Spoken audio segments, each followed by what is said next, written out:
guys, here's part 2 of our class from this last Wednesday.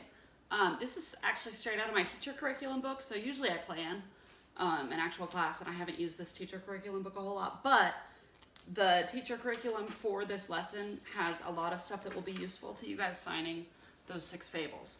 So I'm going to go ahead and go through it, but keep in mind I'm not reading it, but I'm signing it, and I'll have to glance at it. So if I have to pause, bear with me. Okay?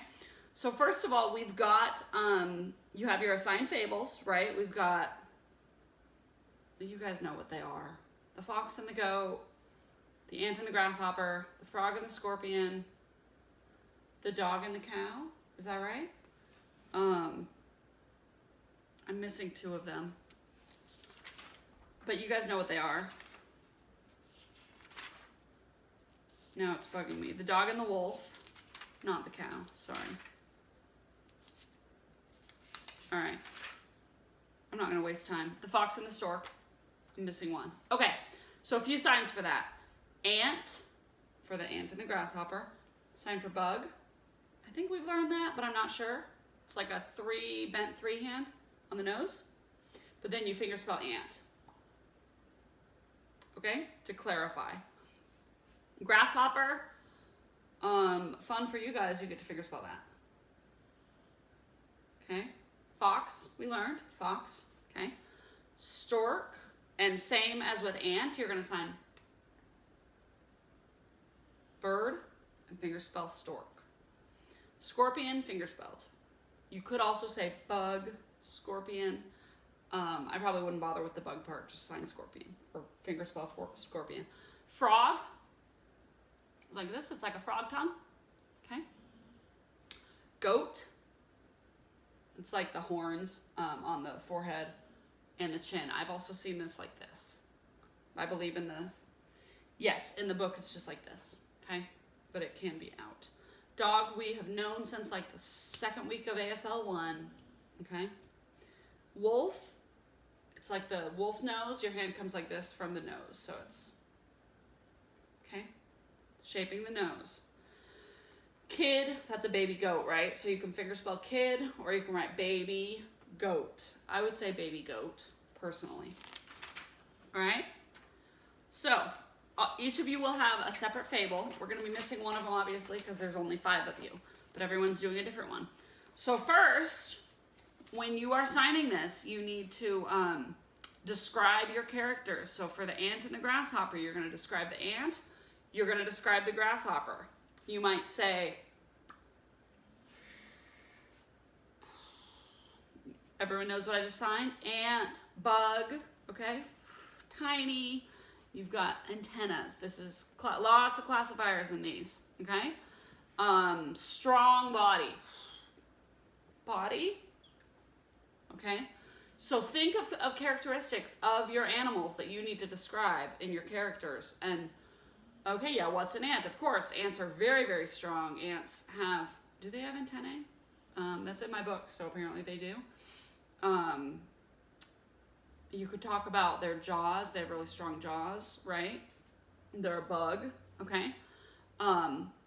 Wolf, you know, they're usually gray, right? Pointy ears, right? Okay? Eyes, teeth, big teeth, okay? All right. Fox, pointy snout. And make sure that when you sign that the fox has a pointy snout, you're not signing wolf. You want to do a little bit different. Okay? Make it clear that you're describing it rather than signing the sign for wolf. Okay? I need to make sure I don't go too long on this recording. Scorpion, I don't know that I've ever seen a scorpion, but you've got a tail that's really long, right? Claws. Okay?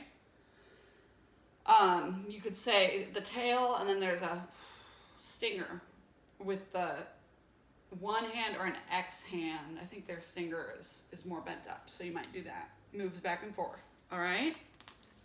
And so on. So think of the characteristics of your animal, and you figure out how to describe it. Don't necessarily take it exactly how the book is. Sorry, my book just Decided to unbind a page. Okay. Let's see. Baby goat, you know, small, cute, whatever. Running around, you could do, remember this is for running. Frolicking, okay? All right. And then the dog, it says it's brown, and then the pointed ears and chubby dog, okay? All right. Same with the goat, brown. You can do the horns and this. Maybe it's got its goatee. Okay. All right. So after you describe your animal, you need to know how to do their movement, right? So you've got to pick a way to describe their movement and how they do that. You can use role shifting, which we've learned. You use body part classifiers. Do you guys remember body part classifiers? You can use them for... in The Lion and the Mouse, 1 or 2 lessons ago, they did the paws. They're establishing that, you know, they've got big paws and they kind of saunter almost, okay? And the lion goes to sleep, okay? But you see, I'm using my hands as the lion's legs and paws, okay?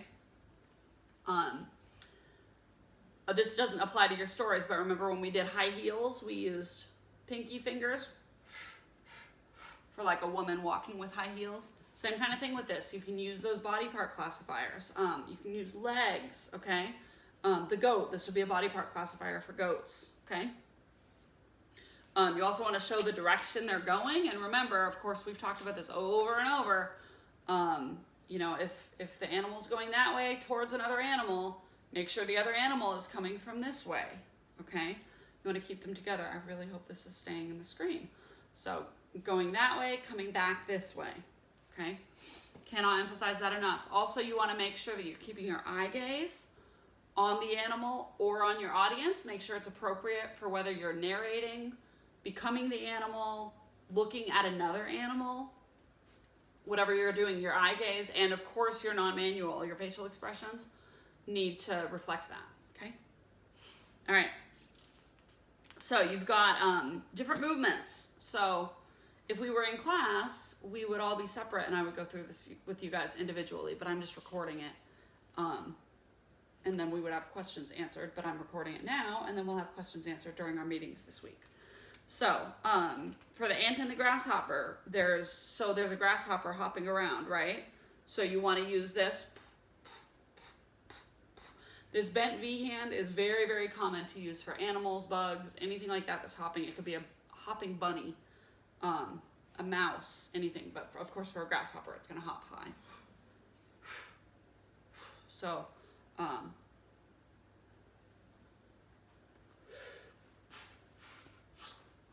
and make sure. See, I'm not looking at you guys, but I'm hopping. I'm being the grasshopper while I describe it hopping. All right. So you could even do this for his little legs and hop yourself. And then all of a sudden he sees the ant.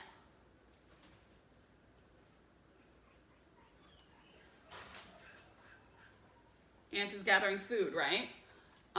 So there's a little bit of a 2-person role shift there, okay? Moving on. I'm adding some of my own stuff to this, but I'm also following what my book says. Okay, so the grasshopper goes to the ant's house. I put the ant over there, so the grasshopper is going to go over here. It's probably going to hop over there. It's not going to walk like a person. Use the correct classifiers. You're hopping. You could even hop yourself if you want to be the grasshopper, okay? And then knocking on the ant's door, okay? You're going to shift to the ant answering it or the conversation or whatever, okay? All right, moving on to the wolf and the kid. I don't think anybody has officially claimed that, but maybe you guys will. So a wolf was chasing a baby goat, right? So you want to start out, sorry.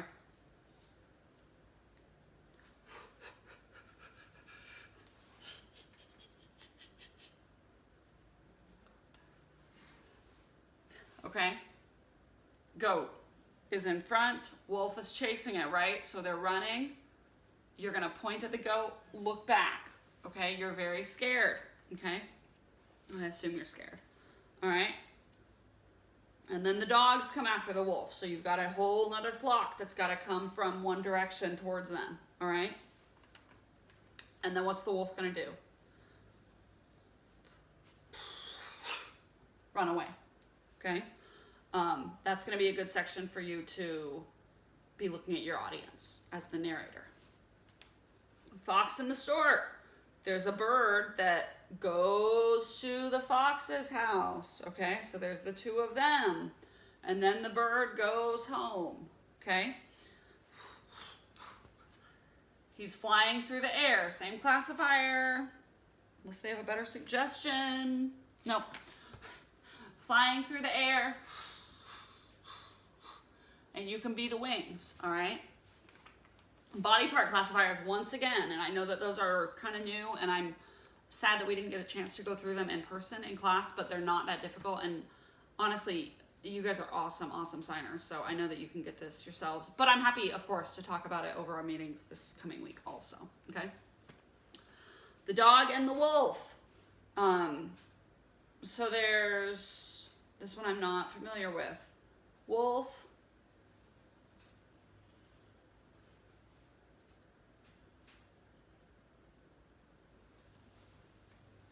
Okay, so there's a wolf walking along, and all of a sudden he sees a dog, and the dog's coming up to him. Okay?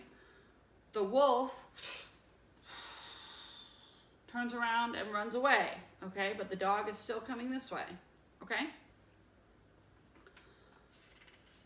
All right. Scorpion and the frog. One of you is doing that one.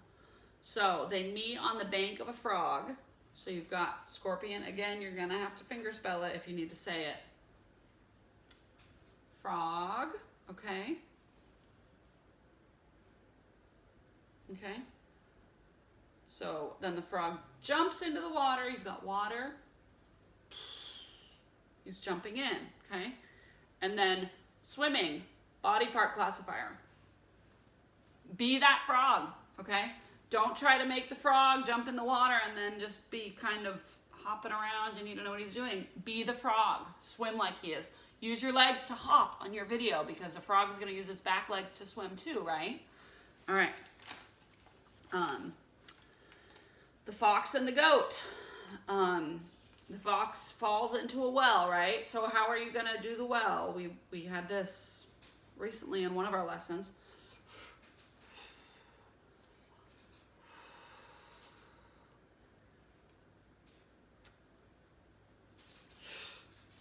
Fox falls into the well, okay? And then the goat comes to the same well, so same thing, okay? So the goat's gonna be walking. I would probably use this for goat walking. But you could do this, okay? They're looking inside the well.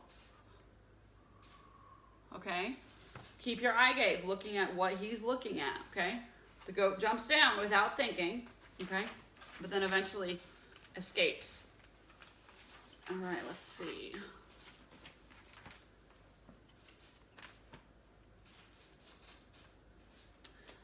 Different ways so the character is interacting with objects. You have the fox in that story handling a basket. So how could the fox handle the basket? You guys can be creative. The nice thing about these stories is they're written.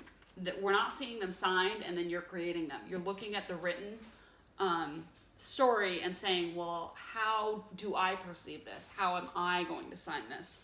And you get to decide how the fox is going to carry this basket. You get to be creative.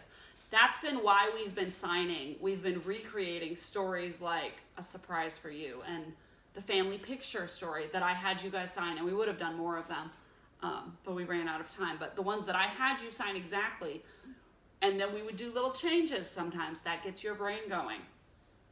Trying to think of, well, how can I create this? You still want to be true to the written story that they have given you, but if it doesn't say how the fox carries the basket, you get to decide. So is the fox using its little paws and walking on its back legs? Is he holding it by the handles, the basket? Does he pick it up by its mouth and flip it onto its head? And then he's walking normally, but he's got a basket on his head, okay? Does he have it under one paw and he's walking on 3 legs, okay? Body part classifiers, again, okay? He could drag it from behind.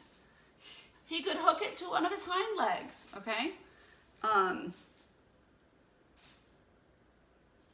He could empty it. I didn't think of that possibility. So he's got the bucket and he empties it out.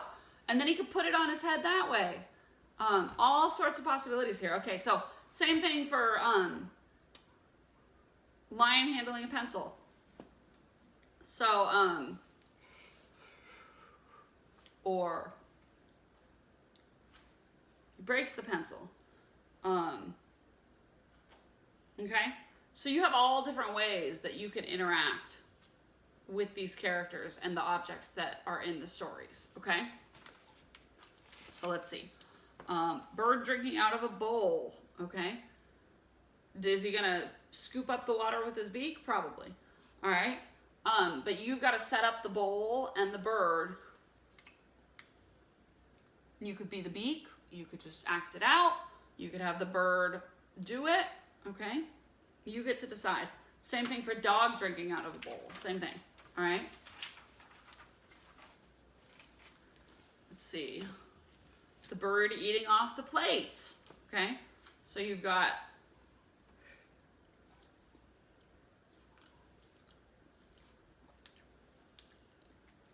you want to make sure that your mouth movements match the movements of the bird's beak on this, okay?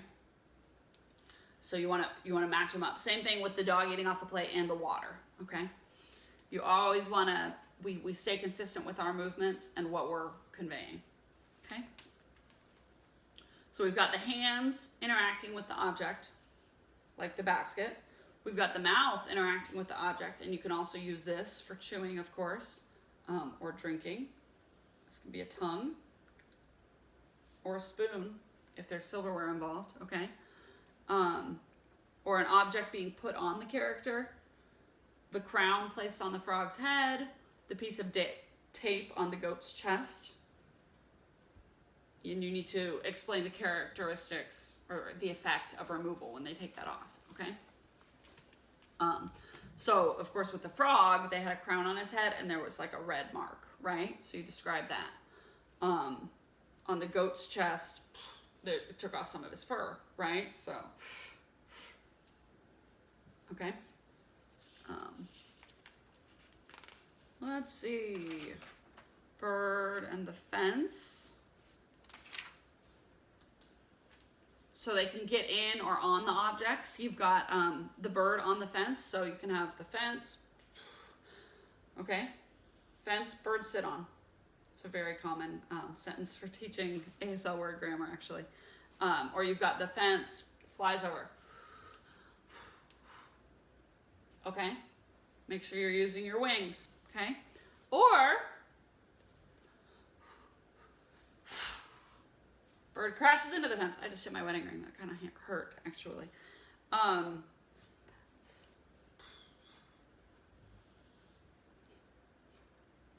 Birds hopping along the fence, okay? So on and so forth. Have fun. All right. The wolf and the chair. The wolf, there's a chair, and you've got, he can hop up and down on the chair. He can go under the chair and lie down, okay? He can sit next to the chair. Anything. All right, let's see. The goat and the board leaning against the wall. This is one I don't remember either, but so there's a board and then the goat can jump over the end of it, or the goat could go under it, okay? Hop down it to the ground, okay? Make sure you're naming the object or the character before describing the action. So like I did the bird and the fence, bird. Then I said the bird's gonna sit on the fence, or the bird's gonna fly, crash into the fence, okay? You always are going to establish the object and the character first, and then role shift. So make sure you become the bird to some extent. You can also describe it with our classifiers. You want to become it, and you also want to use your non-manuals, all right? You also always use your we can to describe the object or to represent the object. So if I put a fence here, I'm leaving my non-manual hand there for the bird to come sit on.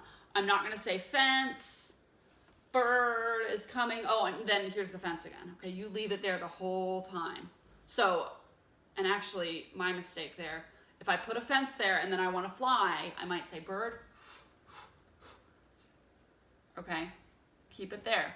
Watch yourself in a mirror. Do these. See what you think is clearest to your audience. Record yourself doing just a couple of scenes. If you have an idea and say, oh, I think I want to do my wolf in the chair this way. If that's your story, you know, I think I want to do it this way. So let me record myself and then I'll watch it and make sure it's pretty clear. Okay? Just in little bursts. And then delete it. Don't use it necessarily as part of the whole story. You don't have to sign the whole story. Sign for 10 seconds and just make sure it's clear. Okay? All right. Let's see. So we have to skip this because it would be in class stuff. So now that we've done a couple of those, yeah, I have a little bit more individual stuff for you when we have our meetings, but I want you to go do your assigned fable. And again, I need to get them from 2 of you, so if you haven't sent it to me, please do. You need to do a translation of the excerpt on your worksheet. So that's, of course, you know, in your book, it's page 451, 453, 456, 459, 462, and 465. There's a different story, and it's written. You need to do an ASL translation. While you're doing that ASL translation, I want you to think about how you're going to translate it, okay? You need to send me that translation. It is one of our assignments for this week, okay? We need to finish up Unit 12 this week, completely finish it, okay? Send me that translation via email and then sign up for your meeting, okay? I believe that is it for homework, but I may add a little bit more into your email when I send this link. I can't think of anything though. So again, we'll have meetings Tuesday through Friday and next Monday. 2 afternoon time slots, 2 evening time slots. Hopefully one of them will work for you. If none of those work for you, shoot me an email. Let me know, and I can probably arrange for something else. I just need to be able to plan for it a little bit, okay? I am doing school with my kiddos. Oh, actually, my kiddos are on spring break, so I am a little bit more flexible this coming week if needed. So, that is it for today. Yeah, I miss you guys. I love seeing you in class, and recording it this way is very strange for me. I have loved being your teacher the last 2 years, and I'm a little sad for it to end this way, but I hope you will all keep in touch when we are done. I know we have a couple things left to do, obviously, but let me just get sentimental for a minute. You guys are all fantastic. And I will miss you very much after this year. All right. So translation of your story. I hope that helped a little bit. I hope the vocab helped a little bit. You know that you can always do the vocab in your book also. So do those if you need to. Give me a call at any point if you need to. Texting is probably best to get a hold of me if I don't answer the phone, because if I don't know it's you, I won't call you back. And I don't think I have voicemail set up. Or I may not know how to check it. Forgive me for that.